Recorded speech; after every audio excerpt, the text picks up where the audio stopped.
Hello, ഇന്നത്തെ good morning വീഡിയോയിലേക്ക് സ്വാഗതം കേട്ടോ. എല്ലാവർക്കും ഗുഡ് മോർണിംഗ്. ഇന്നത്തെ സംസാര വിഷയം എന്താണെന്നറിയോ? ഒരു പെണ്ണ് 2 കുട്ടികളായിട്ട് പുഴയിൽ ചാടി മരിച്ച സംഭവം നിങ്ങളൊക്കെ അറിഞ്ഞില്ലേ? ആ സംഭവത്തിനെ കുറിച്ചാണ് കേട്ടോ ഇന്നത്തെ സംസാര വിഷയം. അത് വിദ്യാഭ്യാസം ഉണ്ടായിട്ടും നല്ലൊരു ജോലി ഉണ്ടായിട്ടും ഒരു നല്ല ജോലി എടുക്കാനുള്ള പഠിപ്പ്, അതിനായിട്ടുള്ള പഠിപ്പ് ഉണ്ടായിട്ടും ഇങ്ങനെയൊക്കെ പെണ്ണുങ്ങൾ ചെയ്യുന്നുണ്ടല്ലോ അല്ലേ. ഇന്ന് പറഞ്ഞാൽ പണ്ടത്തെ പോലെയല്ല. ഇന്ന് തന്നെ എന്താ പറയുക, ദാരിദ്ര്യം, കഷ്ടപ്പാടും ബുദ്ധിമുട്ടൊക്കെ വിറ്റ് കാശാക്കി ജീവിക്കാൻ പറ്റുന്ന കാലമാണ് അല്ലേ. അതിനുള്ള അവസരങ്ങളുണ്ട്. അത് നമ്മളത് ഉപയോഗപ്പെടുത്തുന്നില്ല എന്നാണുള്ളത്. എന്തെങ്കിലും ഒരു വിഷയം ഉണ്ടായിക്കഴിഞ്ഞാൽ, ജീവിതത്തിൽ ഉണ്ടായിക്കഴിഞ്ഞാൽ ഉടനടി തിരഞ്ഞെടുക്കുന്ന ഒരു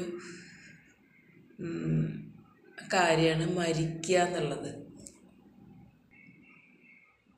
പരിഹാരമില്ലാത്ത പ്രശ്നങ്ങളൊന്നുമില്ല എന്ന് പറയും. എന്നാൽ ചില പ്രശ്നത്തിന് പരിഹാരം മരണം തന്നെ ആവും.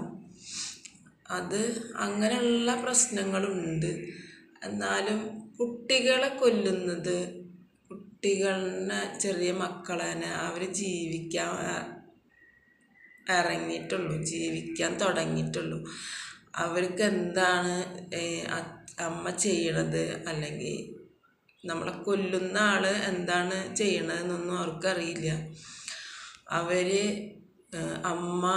അമ്മയോടുള്ള സ്നേഹം കൊണ്ട് അമ്മ ചെയ്യുന്നത് പോലെ അങ്ങോട്ട് ചെയ്യാണ്. മരിക്കാൻ പോവുകയാണെന്ന് പോലും ആ കുട്ടികൾക്ക് അറിയണ്ടാവില്ല. കുട്ടികൾ ഒരു കുഞ്ഞിൻ്റെ ജീവൻ പോയാൽ അങ്ങനെ ആ കുട്ടിയുടെ ജീവിതം മാത്രം നമുക്ക് ഭാവി ഒരു തലമുറ ഉണ്ടാവുന്നത് വരെ പോവാണ്. ആ കുട്ടി ജീവിച്ചാൽ, ഈ ലോകത്ത് ജീവിച്ചാൽ പിന്നെ ഒരു തലമുറ ഉണ്ടാവും എന്ന് പറയും. അല്ല, അങ്ങനല്ലേ, ഒരു തലമുറ ഉണ്ടാവുക. അപ്പോൾ ആ തലമുറ പോലും ആവണ ഒരു കുട്ടി മരിച്ചു കഴിഞ്ഞാൽ, അല്ലെങ്കിൽ ഒരു പെണ്ണ് മരിച്ചു കഴിഞ്ഞാൽ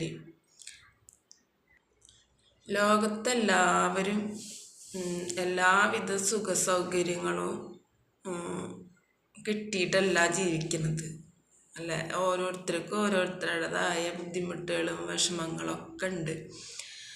അതിനൊക്കെ തരണം ചെയ്തിട്ടാണ് പെണ്ണുങ്ങൾ ജീവിച്ചിട്ട് വന്നത്.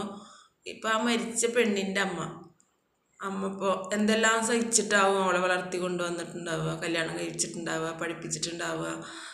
ആ 2 കുഞ്ഞു മക്കളെ അവർക്ക് വേണ്ടിയിട്ട് എത്ര ഉറക്കമൊഴിച്ചിട്ടുണ്ടാവും. അപ്പം ഞാൻ എൻ്റെ കുഞ്ഞു ബേബിക്ക് വേണ്ടിയിട്ട് ഉറക്കമൊഴിക്കുന്നുണ്ട്. അതേപോലെ തന്നെ ഈ അമ്മമാർ, ആ മരിച്ച പെണ്ണിൻ്റെ അമ്മ ആ കുഞ്ഞു മക്കൾ പ്രസവിച്ച സമയത്തൊക്കെ എത്ര കഷ്ടപ്പെട്ടിട്ടുണ്ടാവും ഇറ്റകളെ നോക്കിയെടുക്കാനായിട്ട്. ഉറക്കമൊഴിച്ചിട്ട് അവരെ അപ്പി കൂരിയിട്ട് നോക്കിയിട്ടും കൊഞ്ചിച്ചിട്ടും ലാളിച്ചിട്ടൊക്കെ ആയിരിക്കുമല്ലേ ഇറ്റകളെ വളർത്തിയിട്ടുണ്ടാവുക. അപ്പോൾ അമ്മക്കൊരു വിചാരം ഉണ്ടാവും, അവർക്ക് സാമ്പത്തികമായിട്ടോ അല്ലെങ്കിൽ അവരെ നോക്കിയില്ലെങ്കിലും അവർ മരിക്കോളം ആ കുഞ്ഞുങ്ങളെ കാണണം എന്ന് അവർക്ക് ആഗ്രഹം ഉണ്ടാവും. അപ്പോൾ അതൊന്നും ചിന്തിക്കാതെയാണ് ഈ പെണ്ണുങ്ങൾ ഇങ്ങനത്തെ ഓരോ പരിപാടികൾ കാണിക്കുന്നത്. രോഗങ്ങളൊന്നും ഇല്ല എന്നുണ്ടെങ്കിൽ, നമ്മുടെ രോഗങ്ങളൊന്നും ഒരു മനുഷ്യന് ഉണ്ടാവരുത്.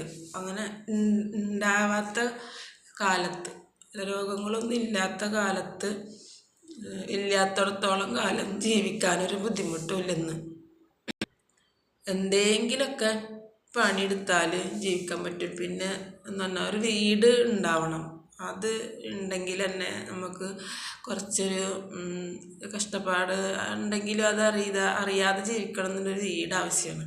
ഇനിയിപ്പോൾ വീടില്ലെങ്കിൽ ഒരു വാടക വീട്, ഒരു 4000, 4500, 5000 ഒക്കെ കൊടുത്തു കഴിഞ്ഞാൽ ഒരു വാടക വീട് കിട്ടും.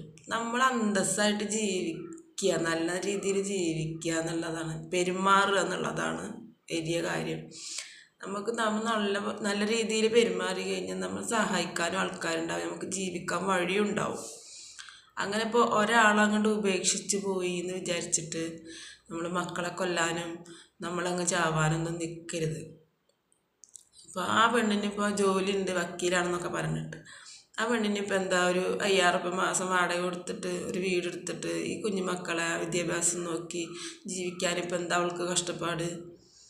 അവളെ വേണ്ട, ആരെങ്കിലും വേണ്ടാന്ന് വെച്ചിട്ടുണ്ടെങ്കിൽ അവർ പോട്ടെന്നേ, അവരാണ് പോട്ടെ. കുട്ടികളെ നോക്കാൻ വളർത്തുക, അവർ വലുതായി അവരെ വഴിക്കാവുന്നത് വരെ, അവരെ വയറിന് അധ്വാനിക്കാനാവുന്നത് വരെ നമ്മൾ നോക്കേണ്ട കടമുണ്ട്, നോക്കണം അവരെ. പിന്നെ അവരവരെ ഇഷ്ടത്തിന് ജീവിച്ചോട്ടെ, അത് കുഴപ്പമില്ല. കുഞ്ഞു മക്കളെ നമ്മൾ നോക്കിയാൽ തന്നെ പറ്റുള്ളൂ. അല്ലാണ്ട് ജീവിക്കുക അച്ഛൻ അത് പറഞ്ഞ് അല്ലെങ്കിൽ അമ്മ അത് പറഞ്ഞ് അല്ലെങ്കിൽ ഭർത്താവ് മറ്റേത് പറഞ്ഞ് എന്ന് പറഞ്ഞിട്ട് ഉടനെ അടി ചെന്നിട്ട് ഓരോ കുളത്തിലും കിണറ്റിലും ചാടുന്ന ഒരവസ്ഥ. ഇപ്പോൾ ഞാൻ പറയണ ഞാൻ ജോലി ചെയ്ത കാലത്ത് എൻ്റെ ഒരു ഫ്രണ്ട് ഉണ്ടായിരുന്നു. ആ ഫ്രണ്ടിൻ്റെ അയൽവാസി, ആ പെണ്ണ് എന്നും അവളുടെ വീട്ടിലാണ്, സ്വന്തം വീട്ടിലാണ്. അങ്ങനെ ഭർത്താവ് വരുമ്പോൾ മാത്രമാണ് ഭർത്താവിൻ്റെ വീട്ടിലേക്ക് വരുള്ളൂ. അങ്ങനെ ഭർത്താവ് നാളെ മറ്റന്നാൾ അങ്ങോട്ട് വരുമെന്ന് അങ്ങനെ ഇപ്പോഴുണ്ടായ കാര്യമില്ല കേട്ടോ, കുറേ നാളായി ഉണ്ടായിട്ട്. അപ്പോൾ ഭർത്താവ് വരുമെന്ന് അറിഞ്ഞപ്പോൾ അവള് ഭർത്താവിൻ്റെ വീട്ടിലേക്ക്, അങ്ങനെയാണ് പറഞ്ഞു കേട്ടത്. ഇനി സത്യമൊന്നും എനിക്കറിയില്ല, എൻ്റെ ഫ്രണ്ടിൻ്റെ നാട്ടിലുണ്ടായ കാര്യമാണ്. അവളെന്നോട് പറഞ്ഞത് വെച്ചിട്ട് ഞാൻ പറയുന്നത് കേട്ടോ. ഭർത്താവിൻ്റെ വീട്ടിൽ പോകാനും ഭർത്താവ് വരുന്നുണ്ട് ഗൾഫിൽ നിന്ന്, ഞാൻ വീട്ടിൽ പോകാമെന്ന് പറഞ്ഞപ്പോൾ സ്വന്തം അച്ഛൻ സമ്മതിച്ചില്ല എന്നാണ് പറയണ കേട്ടത്. അച്ഛൻ പോകണ്ടെന്ന് പറഞ്ഞിരുന്നു. അപ്പോൾ ഉടനടി അവൾ കുട്ടികളെയും കൊണ്ട്, മഴക്കാലം കേട്ടോ, നല്ല മഴക്കാലം, വെള്ളം ഇങ്ങനെ നിറഞ്ഞു കിടക്കുന്ന സമയമാണ്. അപ്പോൾ നിറഞ്ഞു കിടക്കണ ഒരു കിണറ്റിൽ പോയിട്ട് ഈ 2 പിള്ളേരെയും കൊണ്ട് അവൾ പോയി ചാടിയിട്ട് എന്തുണ്ടായിച്ച കുട്ടികൾ 2 മരിച്ച്, അവൾ മരിച്ചില്ല. പോരെ, ഇപ്പം അങ്ങനെ ഉണ്ട്. അപ്പോൾ അങ്ങനത്തെ അനുഭവങ്ങളുണ്ടാവും. ഈ കുട്ടികളായിട്ട് മരിക്കാനായിട്ട് പുറപ്പെടുമ്പോൾ ചിലപ്പോൾ കുട്ടികൾ മരിക്കും, അമ്മ മരിക്കില്ല, ചിലപ്പോൾ അമ്മ മരിക്കും.